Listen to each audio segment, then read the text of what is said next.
What's up? What's up? What's good? What's good? Thank you again for joining right here on the broadcast. I appreciate you so much for tapping in with me again. That you making everything great and possible. That you can get some great knowledge, good insight, good spiritual insight, good knowledge, good forward thinking, man, and mentoring for me and you amongst everybody else. Thank you so much. Shout out to everybody that's on the page, on here, everywhere else, YouTube community, and in your neighborhood, your family, and your friends. I really appreciate you so much. This video, and I have a pretty much like it come from a book and it's a study, and it's about. Have you ever heard of the Predator? Things like that. You ever heard of?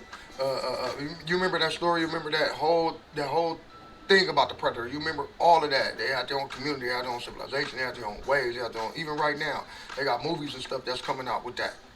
What I'm doing right here is I want to tap into the origins and the originality of where this stuff really come from, so you can get a general basis of where you can see where it's talking about us, where you see that it's us, and you see everything about us is in this stuff. So I just want to make you let you see it, understand it, you tap in. I'm gonna show you a video right quick, and then I'm gonna follow that up, and there's gonna be some great insights, some great inspiration, man. Go ahead and tap in. Female Yautja, often referred to as she-predator or predator-huntress, is like their male counterparts, a part of the Yautja species, an extraterrestrial race known for their advanced technology, hunting prowess, and code of honor. Female Yautja closely resemble males with reptilian features, like mandibles and dreadlocks. Their skin varies, but often has a pale, mottled appearance. They tend to have a leaner, more agile physique and wear Yautja armor with distinctive variations, housing advanced weaponry such as wrist blades, plasma casters, and cloaking devices. Female Yautja are skilled hunters who follow the Yautja code of honor, seeking formidable prey to prove their worth. They excel in combat, displaying physical strength, agility, and resilience, while utilizing advanced hunting technology like cloaking devices and plasma weaponry on par with their male counterparts. Just to break this down in a whole, coming right out of the book. After years of research, I've collected a similar definition.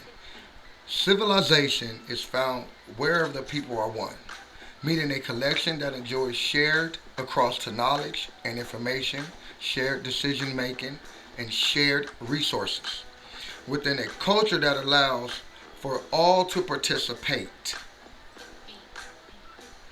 equally with morals and values that discourage destructive tendencies, particularly those participating that exploit others in the pursuit of individual benefit.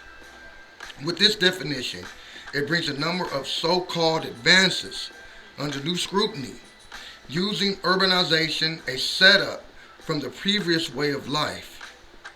Was agriculture an improvement? Was the invention of writing an advance we previously lacked? Did we benefit from the new models of social organizations that came about when we urbanized?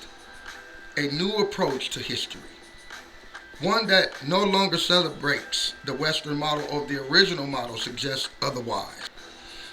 A past 200,000 plus years of human history present us with the evidence of brain surgery, astronomy, earth shaping, long range, seafaring, and trade mining, and feats of engineering that modern man struggles to reproduce today. All before 400 BC. Yet in the same prehistoric epoch, we rarely find instances of murder, poverty, famine, torture, or genocide, or the many other advances we find in modern civilization, particularly in the past 6,000 years, which is when we tend to see civilization stared or started. This long historical record among the original people, which few historians have attempted to explore, suggests we only develop certain practices to compensate for failures in other areas. For example, the invention of agriculture only came when humans' population has failed to adequately replace the natural food supplies they thrived on. They always known how we selectively breeded plants and animals, the foundation of agriculture, but only needed to and do so when they screwed up or symbiotic relationships with nature.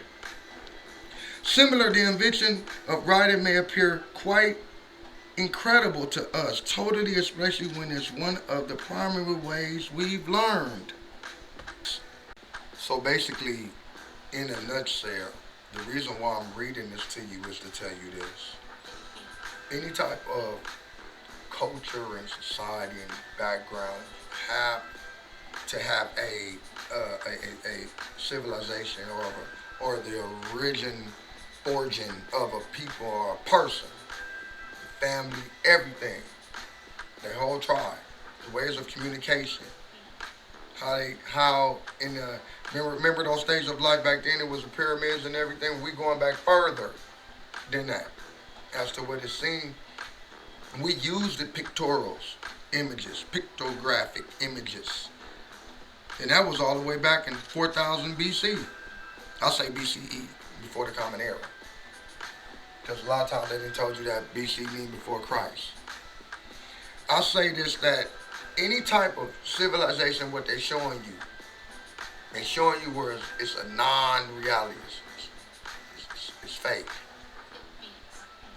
You see where they took our way of living, everything from how what our tribes did, everything, and they turned it and told the story of us in a way where you are the predator. Our black women are the predator goddesses in this. And it's a collective of understanding information that you learning about something that they doing from Hollywood, and a lot of people making a lot of money off of this. And these is methods that they using about issues of life, and they creating this through all of the movies about Wakanda and everything. They gonna even go to Australia with it. They gonna talk about that. Western society plays a big role in wearing this. You know, what they did to develop those things, where they saying where it was inherently better, it wasn't even better for their predecessors either. You know, the whole thing about it is, honestly, it was about how your hair is, if you're bald, how you growing crops, how you settling down in a place. Excuse me. This is what world history is teaching us. High schools and textbooks. But fortunately, all that stuff there is going to become old news. I'm telling you. And I thank you so much for understanding. Make sure that you push that button. Make sure you tap in.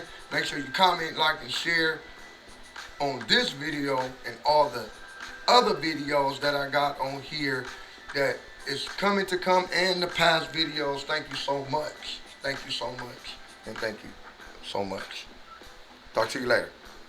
See you in the next video.